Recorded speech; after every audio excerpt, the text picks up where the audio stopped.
the PSA. All righty. Well, good morning, everyone, and welcome to the Let's Talk Luxury Leadership Series, where we have industry leaders coming and dropping pearls of wisdom on us. And we just leave here every single time smarter for it and with better ideas. And today's guest is going to just take that to a whole other level. Now, many of you know him as a guest speaker at our annual KW events, or you've seen him on CNBC, Bloomberg, Fox TV, HGTV, and Bravo TV's $1 Million Listings. But that's not all. Tony also coaches some of the biggest producers in the nation. So stay tuned. It is going to be a phenomenal call with Tony Giordano, who has over 2 million followers across platforms. Am I right, Tony? Somewhere around there, probably, yeah. Okay, let's say 3. Yeah, no, I don't. I honestly, I don't. I just know combined, it's over that, and then some have more than others, but it's somewhere around there. I just don't. I'm not one of those people who are like, okay, 2,187,000. Click, click, click, click, click. Oh yes, I'm sitting with the tally marks. Yeah, no, don't do that. All right. No. So the way the call is going to go today is we are going to have a chat with Tony. He's going to impart some wisdom, but wait, there's more. It's going to be a 2-part call. We've got a special 2-part call for you. So we have Tony this week telling us what you need to do offline to succeed in the luxury realm. And next week, same channel, same time, November 17th, we are going to take it to the next level with him and see how do you meet those people online and what should be your web strategy and your social media approach. All right. So without further ado, I am going to start with sharing a really, really cool video of Tony. Bear with me and my technical skills for a second. Okay, like I said, bear with me. We're getting there. We're getting there. I promise you.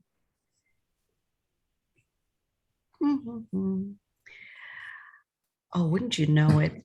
Just give me half a second.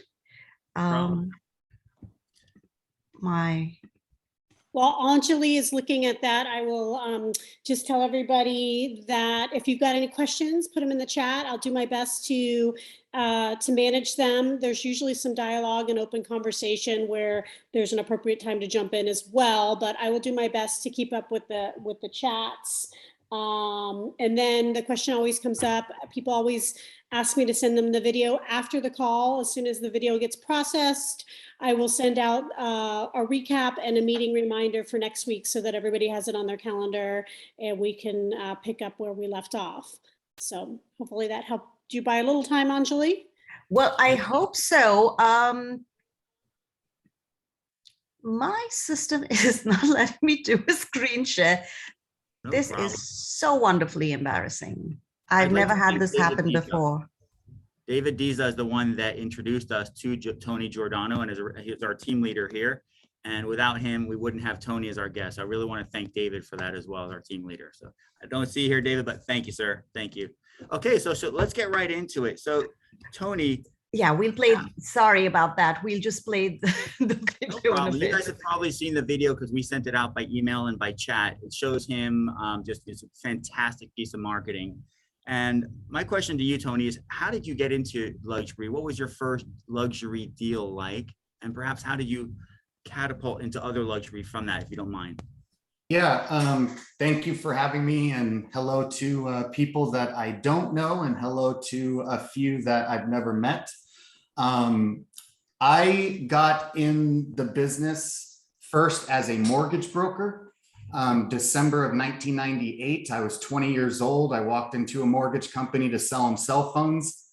The branch manager offered me a job. She thought I was a good salesperson because she bought the cell phone, and the rest was history. I started selling loans literally the next day at 20 years old, just pounding the phones and finding people who needed to refinance. And it was always that kind of subprime, you know, it was the beginning of what would become the subprime loan market, where people with bad credit could take advantage of their equity and pay off bad debt. So you were always dealing with entry level, lower end clientele type of thing and not super high end. And the reason I'm sharing this is because everything I was taught led to getting that first luxury deal as a real estate agent as well. And the two are the same. So about 3 years later, I'm 26 years old, or 23 years old, and I make like $300,000. 3 years later from that, I'm 26 and I make $1 million as a mortgage broker. But how that escalated so quickly and how it propelled so fast at such a young age is after I was doing all these entry-level deals, I went to becoming a broker so I could have access to A-paper loans. And I got this one client, which most of today is going to be about. And I got this one client who I was averaging $700,000 loans during that time, $500,000 loans actually. And this guy was going to be my first huge client, super wealthy.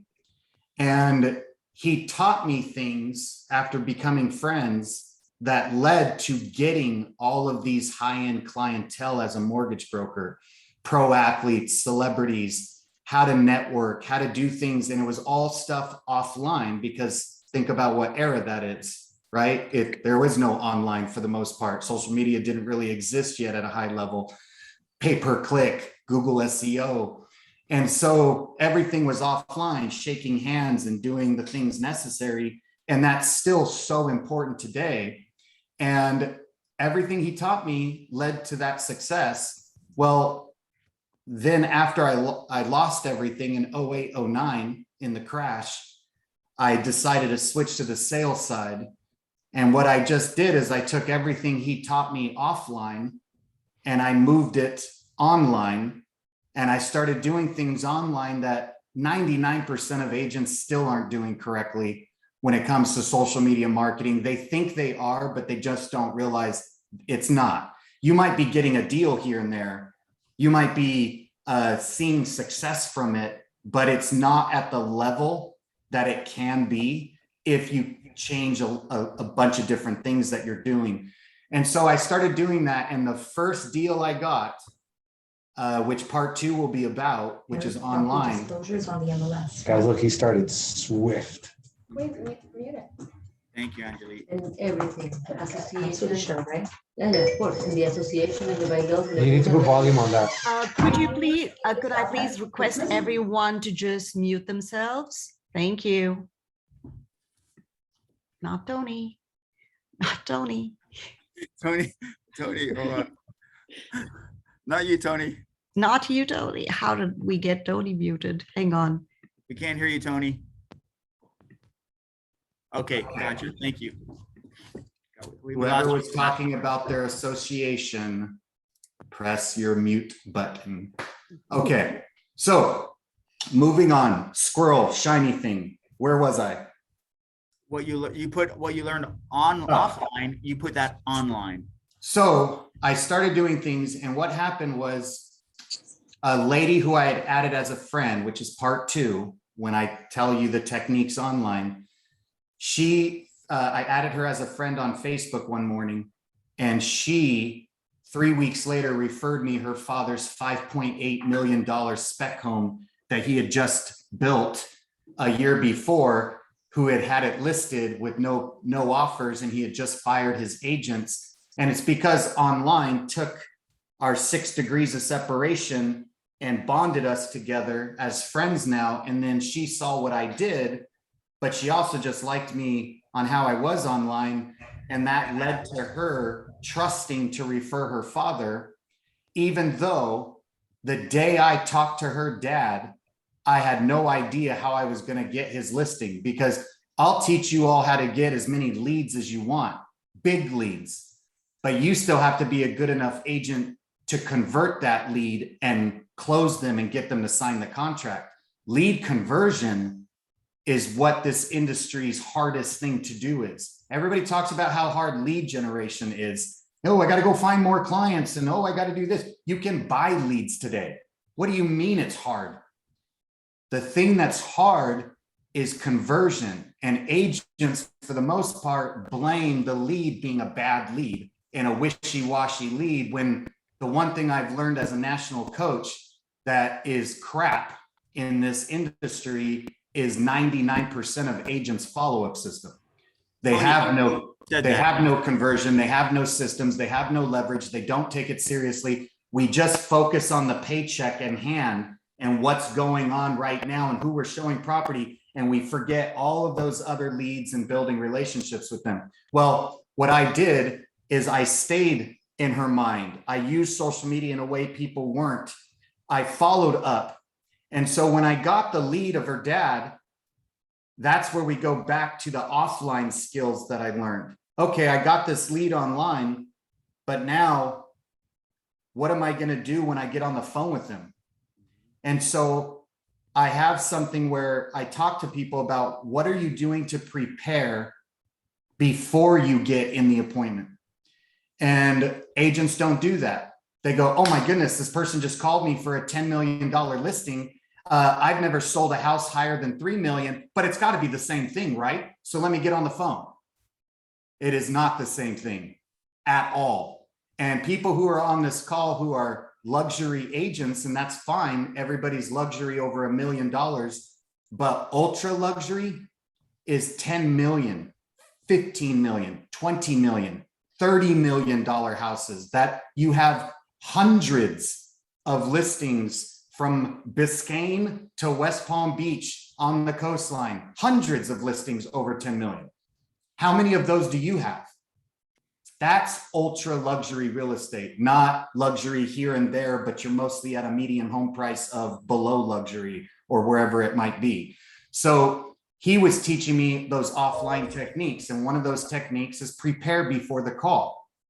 So before I got on the phone call with her dad, I said, what are the 5 worst questions this guy could ask me? How many $5 million houses like mine have you sold? Yeah, that would be a horrible question to ask me, right? How long have you been a real estate agent? Oh, that would be even a worse one. A month. It's November of 09. I switched to the sales side October of 09, and I got this listing lead from Facebook 3 weeks into my career. So when I got on the phone, sure enough, that was his first question. So now I had to go to my answer for that.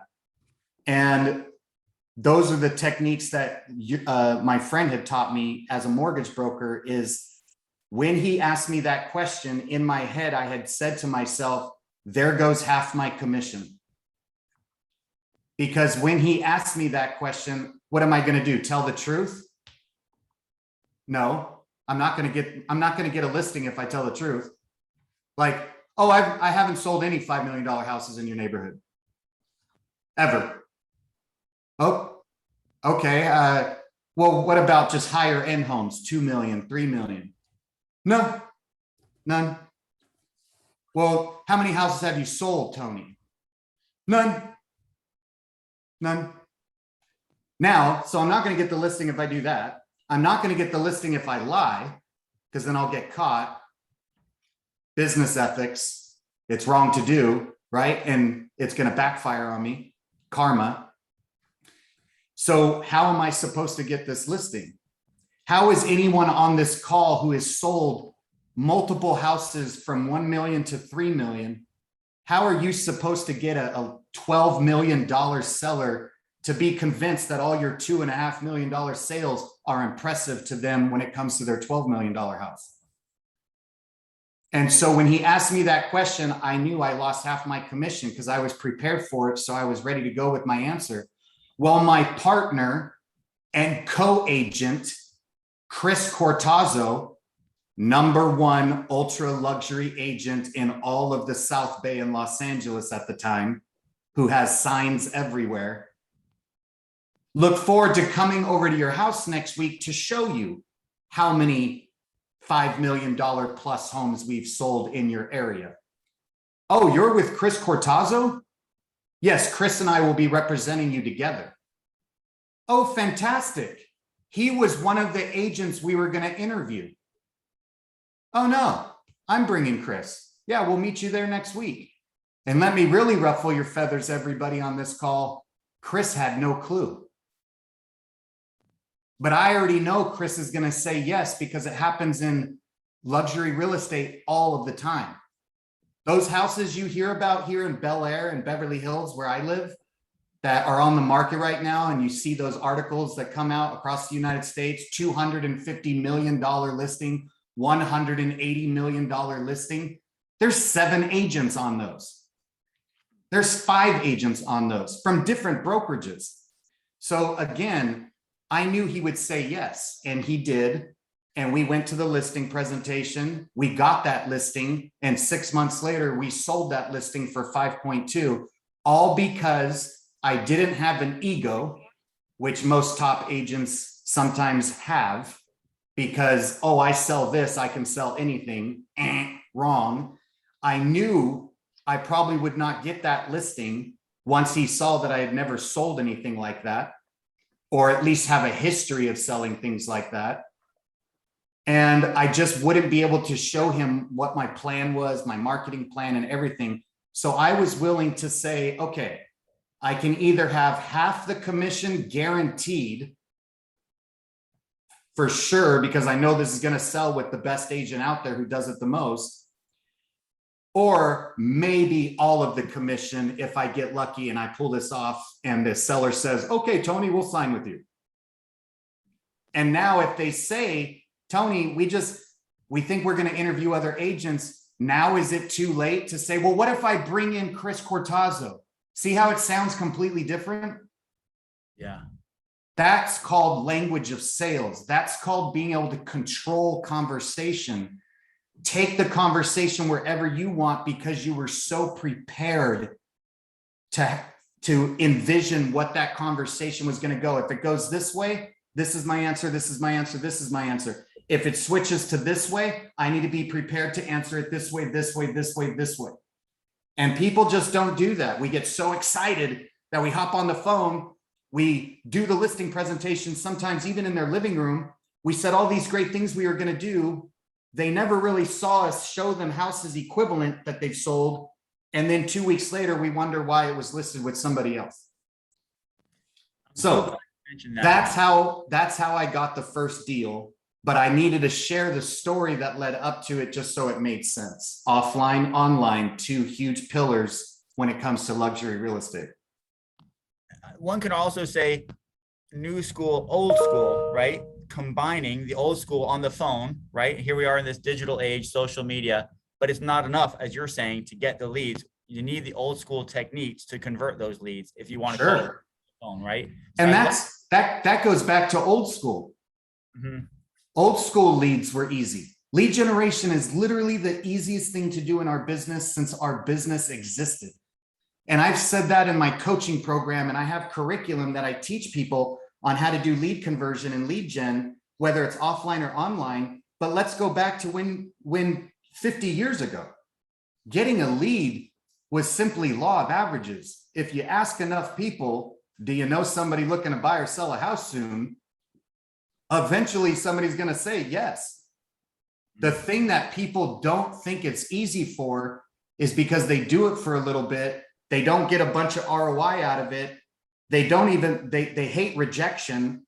They fear rejection. I don't want people saying no and no and no. So I just wait for the phone to ring. And that's why 99% of my business is referral. Oh, 99% of your business is referral. And you are top 1% in the United States, right? Oh, no.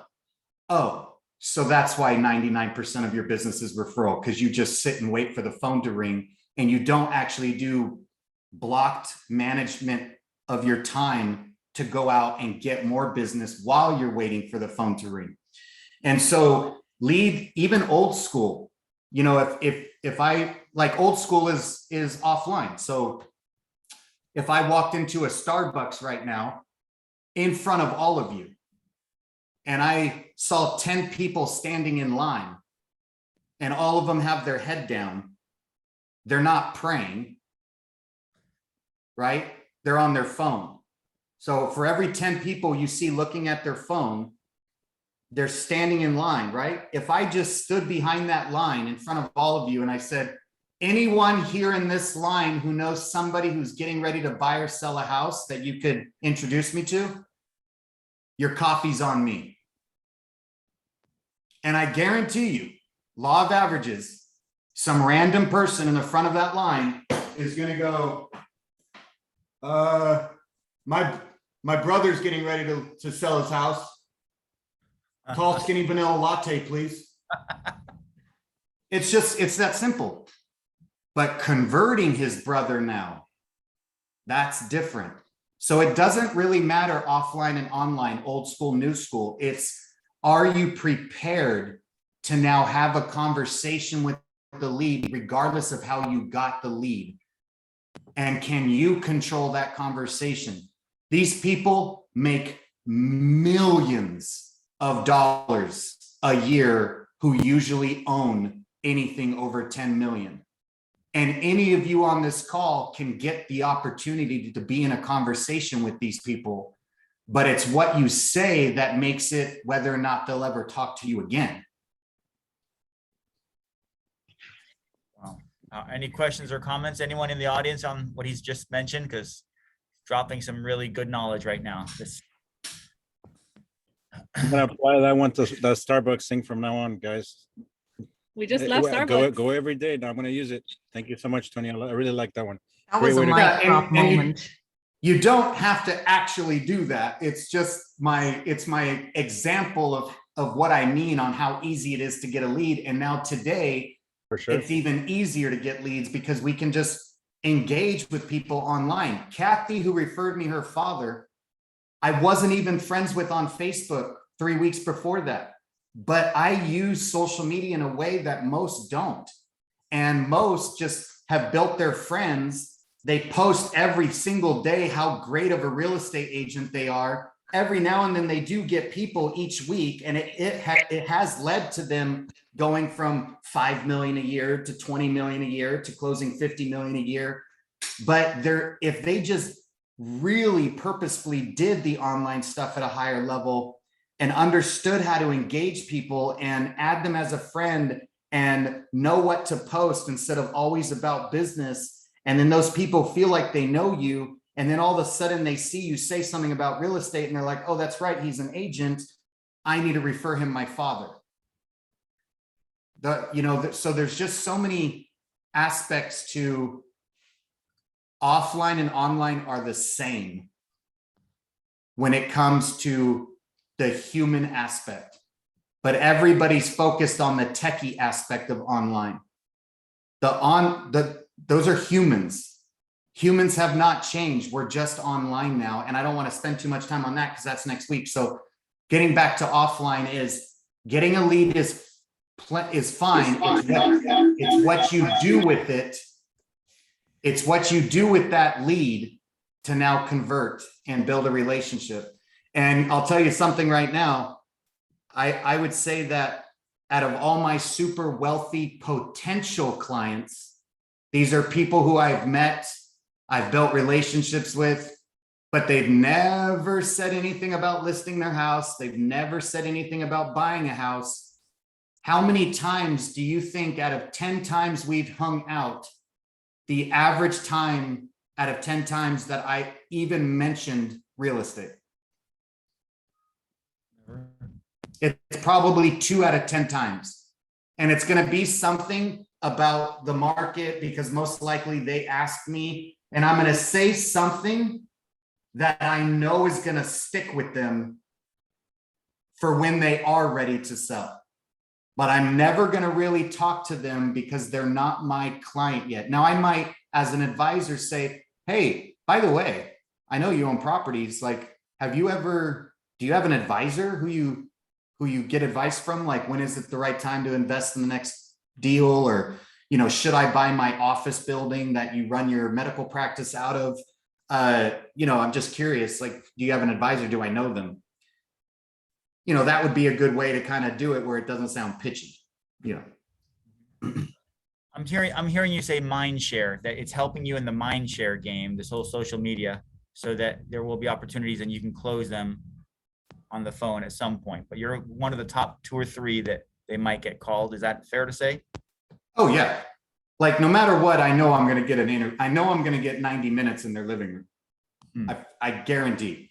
It's just slowly building the relationship. Remember, if I build a relationship, I'll give you an example of a $16 million listing that we'll be getting, or my wife will be getting, but it's through somebody I have built a relationship with that has asked me questions about real estate, but it's really just, we become friends. And as soon as he said his favorite car was Porsche, and he loves Porsches, and he's got a pretty decent one, then over a couple years of building our friendship, I decided to invite him to a networking thing at the Porsche Experience here in LA, where you get to race them. And that day we bonded even more. And he had already been listed with prior agents. He didn't know what he was going to do. And now when he's ready, it's us, because now it's, well, I have to give my good friend Tony a shot. But if I was always pitching, if I was never hanging out with them, if I didn't try to deepen my relationship with him personally, then he would have just slowly kind of dwindled away, because Tony's always just trying to pitch me. And unfortunately, that doesn't work with super wealthy people. They already know who you are. Trust me, they already know if you're full of crap and things that you've said to them. They do their research. And that's the stuff that my friend taught me, if we get back to the offline stuff. Wow, great. Well, if I may, Grace has a question for you, Tony. Grace, you want to go ahead? Hi, thank you for being here. I actually typed it in case I couldn't get to talk to you. So just wanted to ask, what is your recommended social media mix between personal and business? And do you recommend having 2 separate accounts, personal versus business? Okay, let's do that online. I will answer this question, but that's part 2 next Wednesday, because we keep staying online, and I want to make sure we get to the offline stuff. So the answer to that question is yes, you must have 2. So you must have your personal friend page of Facebook and your business page of Facebook. You must have your personal friend page of Instagram and a business page of Instagram. Can you have one? Sure. But that just tells me right out of the gate, either personal people don't feel like they're really friends with you, because all you do is post all of your listings and real estate related stuff on your personal profile because you're successful and you do have a lot, or you're all, you're all personal because it's your personal page. And now your clients are wondering, why aren't you ever posting our houses? Well, because it's my personal page, and I don't want to drown out my friends with all my work.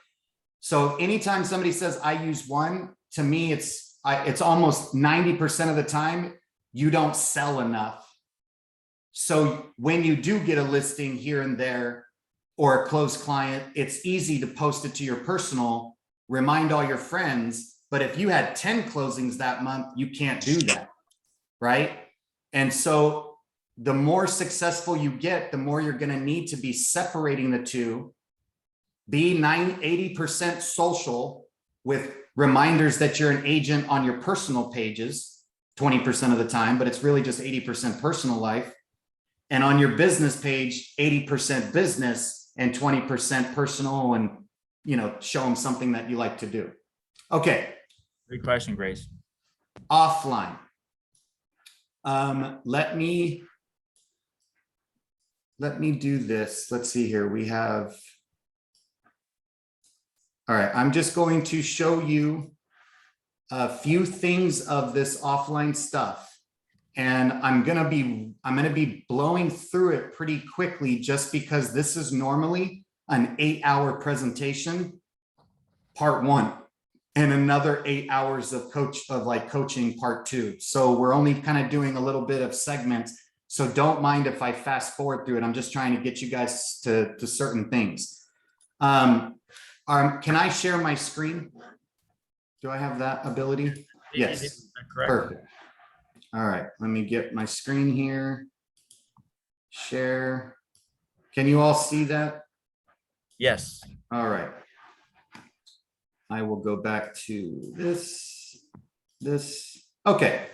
So what does it take to sell luxury real estate? First and foremost. Anybody? What was that? Networking. Patience, a lot of patience. The willingness to do it. Market knowledge. Knowledge of the market. More than anything, Good connections. more than anything, Mindset. even opulent real estate.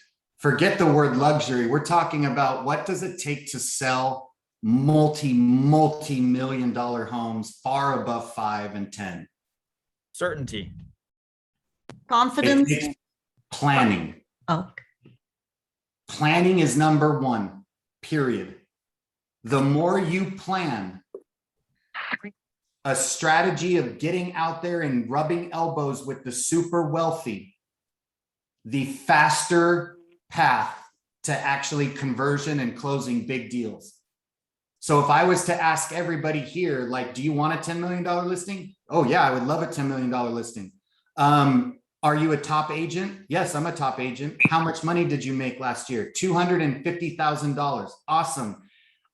When's the last time you donated a $10,000 big check to a local charity that a bunch of millionaires are a part of? See, the more you plan a strategy of getting in front of these people, the better. So it takes planning. The second thing it takes is now preparation for those conversations, as we discussed.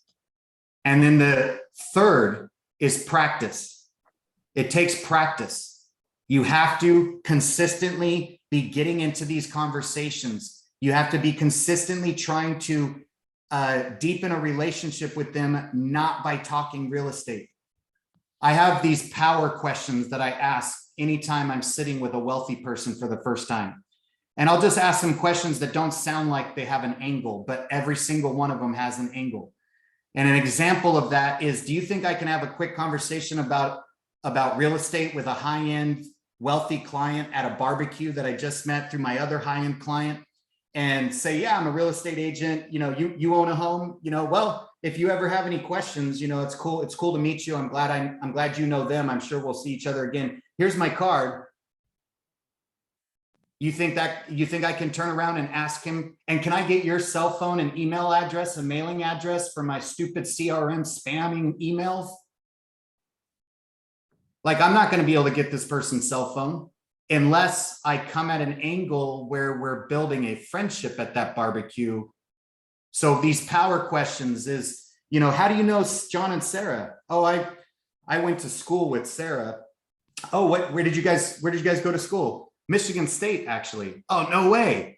That's so funny you said that. I can't believe you went to Michigan State. I was just literally thinking of Michigan State. I literally was just thinking of Michigan State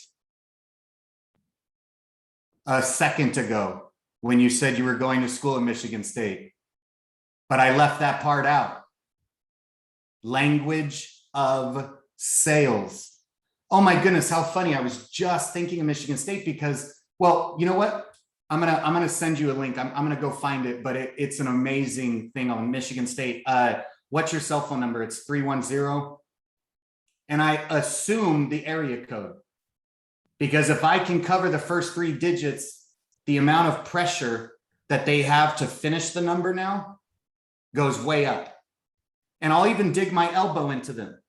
Like, what's your, I'll face my screen at their face. Like, what's your cell phone? 310?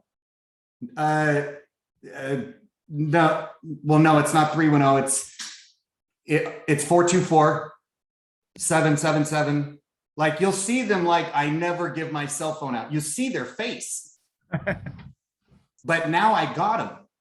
Or I ask other questions where I know I'm going to be able to find them on LinkedIn the next day or on Facebook through John and Sarah's Facebook friend page or wherever. I'm just going to deepen and find out things. And now everybody's probably wondering, so what did you end up sending him? Well, then later that day, after I leave the barbecue, I'm going to go on YouTube and I'm going to YouTube greatest Michigan State football catch of all time. And I'm going to grab that Michigan State football catch and I'm going to text it to him. I go, were you going to school during this? This is what I was going to send you. And it doesn't really matter at that point if it's no or yes. Now the ice is broken. Now I have their text. Now a couple weeks later, I can say, hey, how you been? Are you going to John and Sarah's barbecue in a couple weeks? Or are you going to miss that one? And start getting in. That's the key. So who buys and sells high-end real estate? Who buys a $7 million house? Who sells a $7 million house? Wealthy people do, period. That's it. Poor people don't. So how do you get the opportunity to sell high-end real estate? Now, in my coaching program, I actually have a curriculum called Winning the Deal. And the first factor that goes into play in that presentation or that curriculum or course is you have to win the opportunity before you can even win the client over. It's just winning the opportunity to actually have a conversation with a wealthy person. So in order to do that, you're going to have to meet wealthy people in order to create that opportunity, as I said. How do you capture them as clients, though? See, now you've had the conversation that we just discussed and you text them Michigan State. Now what do we need to do to start figuring out how am I going to get their future sale? Whether they sell in 13 days or they sell in 13 years, I'm going to get that listing presentation. So what do I need to do to capture them as a client? I need to deepen my relationship with them in a personal way, always making it about who? Them.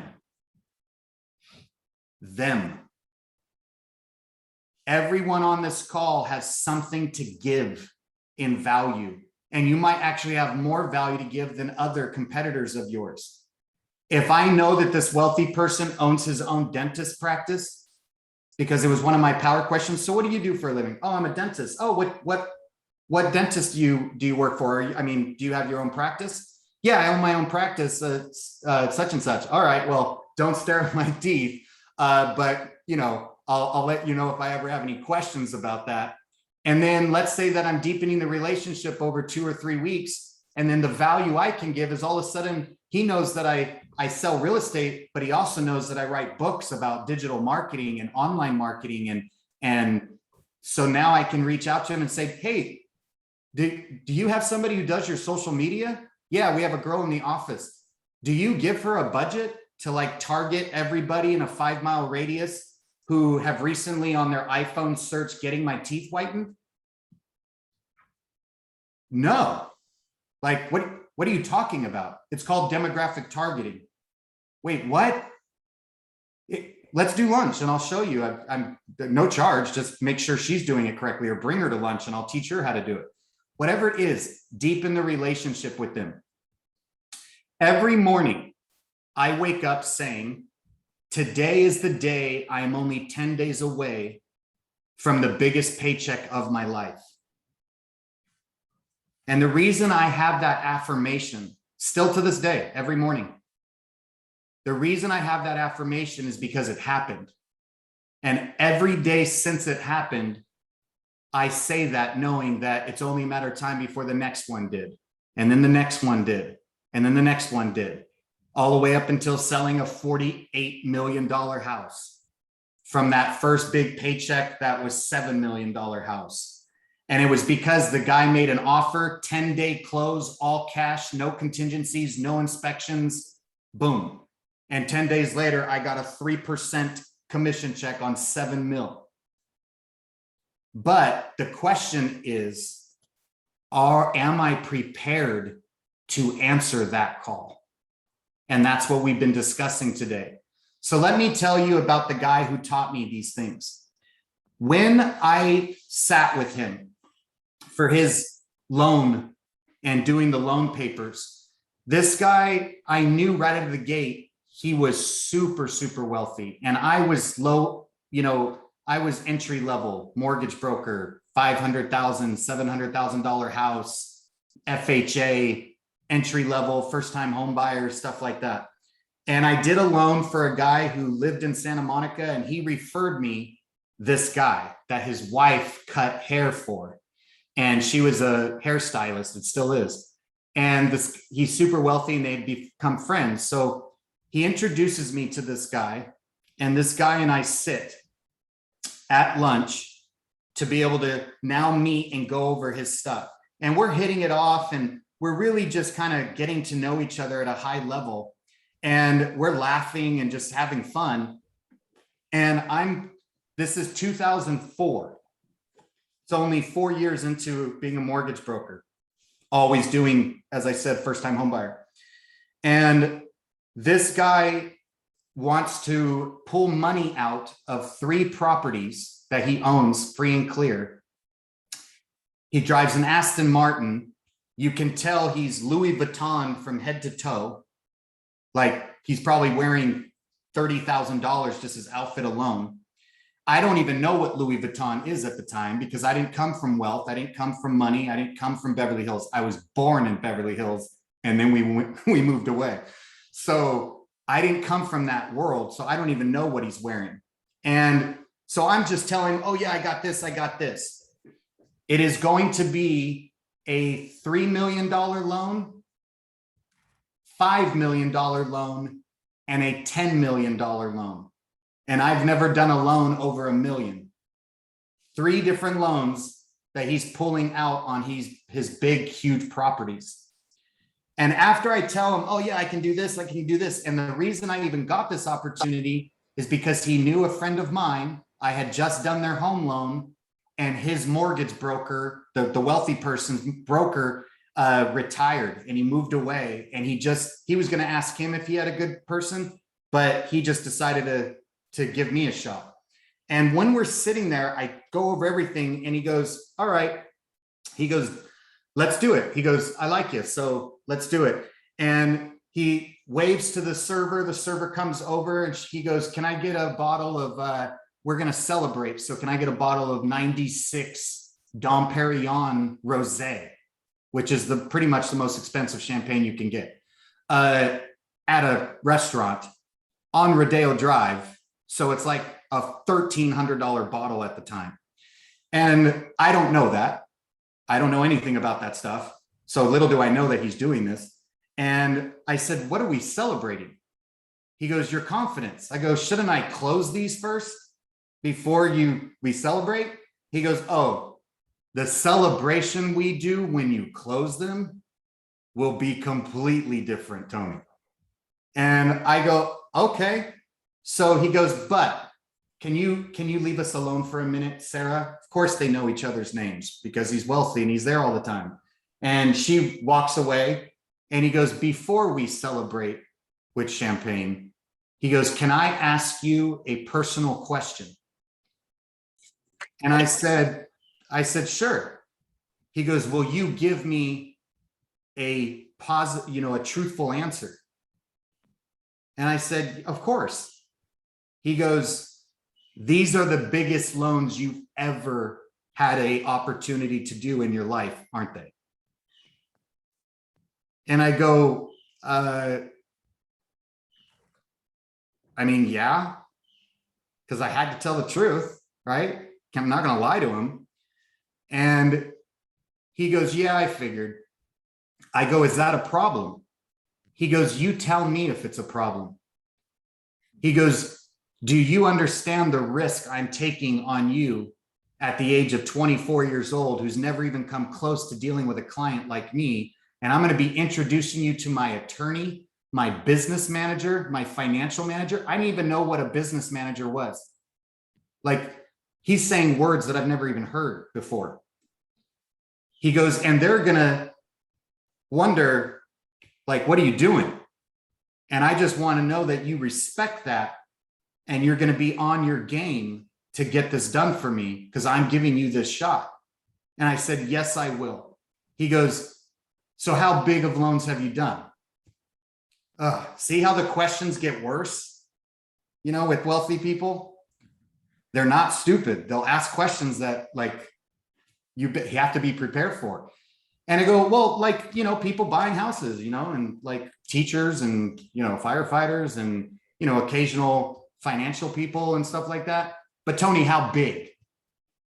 Like, are these like way big?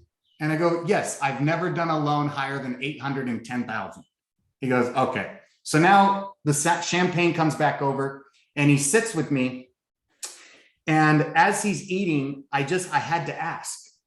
And I said, can I ask you, like, what gave it away? Like, I thought I did so good and I never really talked about the entry level. And like, I want to know what I said so I don't make that mistake on the next time I'm dealing with a client, you know, at your level. And he goes, you didn't say anything. He goes, everything you said is the reason I'm giving you a shot, you know, your confidence. I go, then what, how did you know that I don't deal with clients like this? Like, I'm successful. I dress nice. You know, I've been doing loans for 3 years. I make good money. He goes, because there's no way you deal with clients at this level and consistently do multi-million-dollar home loans every month wearing that watch. And I said, I like my watch. He goes, I like your watch too. There's just no way you would be a high-end person dealing with super wealthy people and still wearing that watch. And I go, okay, what if I just don't like watches? Like, he goes, then don't wear a watch. He goes, see, when I glanced down and I saw that, as you were saying how great you are, I knew you were full of crap. Like, yeah, you're great, but not at my clientele level. He goes, so when I saw that, I was like, all right, give him the benefit of the doubt and then ask the question later. He goes, and sure enough, I know that this is your first time, because now on the second person like me, what are you going to do that day? Not wear a watch? Exactly. So this was the first one. And I said, all right, whatever. So what, I have to go get a Rolex? And he's like, no. He goes, Tony, let me tell you something about low-end wealth and ultra wealth. Low-end wealth is loud. The first time somebody becomes successful at a high level, they want to go out and buy a Rolex and a Ferrari. Why? Because even 9-year-olds know what a Ferrari is and a Rolex is. But the ultra wealthy, they have cars you've never even heard of. They have watches that you've never even heard of ever, that are worth 10 times more than a Rolex. And I said, who cares? If no one knows what they're wearing, then the majority of people are like, oh, it's not even a Rolex. So why do they even bother? He goes, because the people who do know what that watch is are the only people they hang with. And I said, okay, so what watch are you wearing? And he takes off the watch. He holds it in his hand. He hands it over to me. The thing weighs like a brick. It is a massive watch. And I look at it and I go, Richard Mill. And he grabs the watch out of my hand and he goes, Richard Millet. He goes, second reason I know you don't deal with clients like me. You just showed me the second reason, because you don't even know how to pronounce what the super wealthy have and wear. And when he said that, I go, okay, look, awesome. Like, he goes, let me teach you something called the glance. From this day forward, anytime you're talking to a successful person, as you're talking to them, at one point, you're going to see them go like this. You're just going to see them look down and look up really quick in your peripheral. You'll be talking to somebody else, but keep watching them and you'll see their head go down and up. Every time. When you go to pay for lunch, you will see them again do what I call the glance and look at what credit card you're using to pay for this lunch. Because if this guy is as wealthy and as business savvy as he says he is, then there's no way it's a bright red debit card. There's no way it's a silver business debit card. Because anybody who's successful and wealthy and has a business manager or financial manager, without question, runs all their transactions through some type of a high-end business credit card like Platinum or Black Amex or something of worthiness. And it's not because they're making fun of you. What he was trying to do for me is teach me what I need to be doing in order to capture and convert these people. And for everything he taught me all throughout my mortgage career, offline techniques and rubbing elbows and etiquette and what you do when you come into a restaurant and what you do when you pull up to a valet with a client and what you do with clients and the types of gifts you get them, it all domino affected my business. And that's what I try to teach people in my program or sessions like this is we don't focus on the offline stuff as much as we need to be. We don't take pride in having a low end for sale sign on our entry level houses and take pride in having a gorgeous high end brand that's only for 5 million plus, so that those people feel special about that different look. We don't take pride in our signage. I'll see the ugliest Keller Williams signs put in front of a $10 million listing that I've never seen before in my marketplace ever. I've never even heard of that agent. The sign looks like it's from 1996. It's got the old logo on it. One side of it is pink and the other side of it is dark red because they haven't replaced it and it's always facing the sun, so it's whitewashed out. They have 3 pink flags and 3 red flags because the 3 red flags are new flags, but I still use these old ones that are washed out. Luxury is proud. If you do not take pride in how you look online and offline, if you do not wear your uniform every day, the only people who don't need to be dressed nice in high-end luxury real estate, whether it's nice business casual or it's nice, that's fine, either one. But the only people who don't have to do that and can wear shorts and sandals and a whatever t-shirt and a baseball cap are people in island areas. That's it. Every single urban market, especially Miami, do you take pride in how you present yourself to your community? Or are you going to the office in your yoga pants because you're on your way home from the gym, or middle of the day you change and then change back? We are on duty. The moment you wake up, get that done. Get all of that other stuff done. Get your uniform on and get out there and shake hands, kiss babies, tell your community why you're a respectable business person, give back to your community, take someone out to lunch, pay with a card that they'll be impressed with. Now, if all we have, like I did, was a silver debit card, right? Then what I did was I worked really hard to get to the point where I could get an Amex, even a green one. And then eventually I got the gold one. And then eventually I got the platinum one. And then eventually I got the black one in 2006. So you just start somewhere. And what caused all this for me? Getting the wealthy clients that then produced huge numbers for me so I could go out and do this. That's the key, everybody, is invest back into your business. My rookie year in 2010, I did $122 million with Coldwell Banker, Malibu office, Beverly Hills office, sister offices. Rookie, 122. Guess how many units it was? 3. No, but it was 28 units. That's insane. Those are big house. That was the average, right? So 28 units totaled $122 million. I don't have to sell 100 units or 200 units a year because I'm not just doing low end. I'm doing way more higher end. And then, you know, kind of the rest is history. I know we're out of time for the offline stuff, but I just wanted to kind of really bring that home to everybody that we have to be showing our community that we are respectable, high-end real estate agents if we're ever going to have a shot of getting them.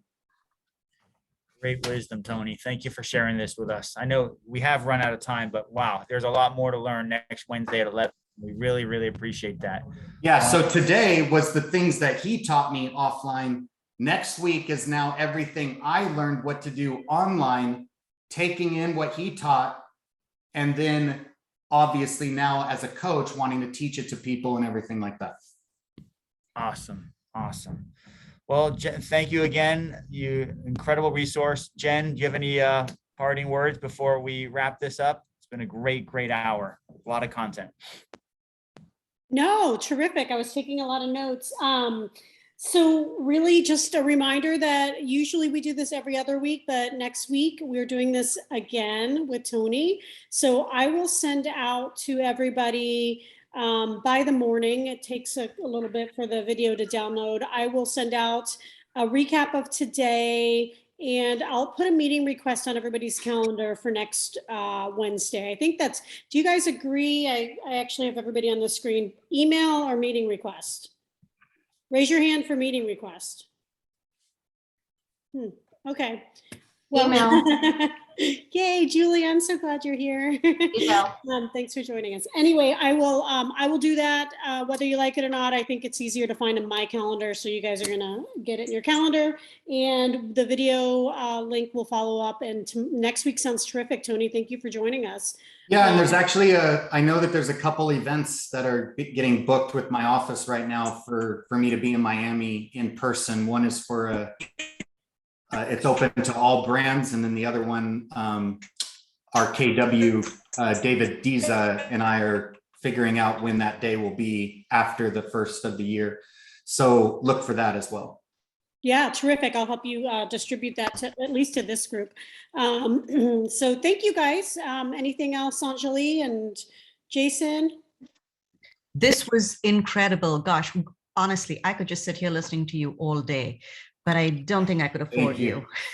Thank you. Thank you. This You'd was be invaluable. surprised. You'd be surprised. I have a very inexpensive group program that's not one-on-one, but it's group. And people are shocked of what you get for literally $100 a month. So you get 2 live coaching sessions with me like this live every month. You get access to a bunch of things. So if you guys want, I'll tell you where to go. I don't like to sell my program. No. We are asking. Yeah, So I'll put it in the chat. It's normally $200 a month, and what I'll do for all of you is I'm going to give you guys a secret promo code that I have. Awesome. So if you want information about the group coaching program, you're going to go to this website in chat, HTTP. I hate how Zoom makes you have to put the HTTP in order to make it clickable. Oh, what we can do, Tony, is okay. There. Real quick. So that's the website. If you click that, read what you get at the bottom. And then at the very bottom, you're going to see it says $199 a month for a 1-year membership, 12 months. And you'll see step 1, and that's just your information. Step 2 is where you put in your credit card. When you go to step 2, you'll see a box that says promo code. If you put in TGVIP, which means you are my very important person. TG is Tony Giordano, and you are the very important person. TGVIP, you will see that price change to only $60-something a month, $62 a month. That is a huge discount. And please don't share that outside of KW, because I have a lot of people in other brands, and I don't give this promo code out very often. So that's for all of you. If you want to sign up, thank you for having me. TGVIP, again, TGVIP in the promo code of step 2. You won't see it in step 1. Tony, I will add those instructions on our follow-up Yes, to the group. We have 40 attendees today. Our group is, that gets the invitation is quite much larger than that. So I'll share it with the group with the recap.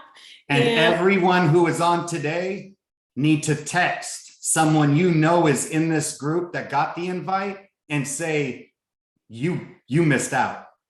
And make sure they're on next week, because next week is going to be fun with the online stuff. Oh my gosh, this is awesome. I mean, we came in for a treat and we got way more than expected. Firstly, 2 sessions and now this. I think it's Christmas already. I love KW South Florida. Like I always have. We love South Florida.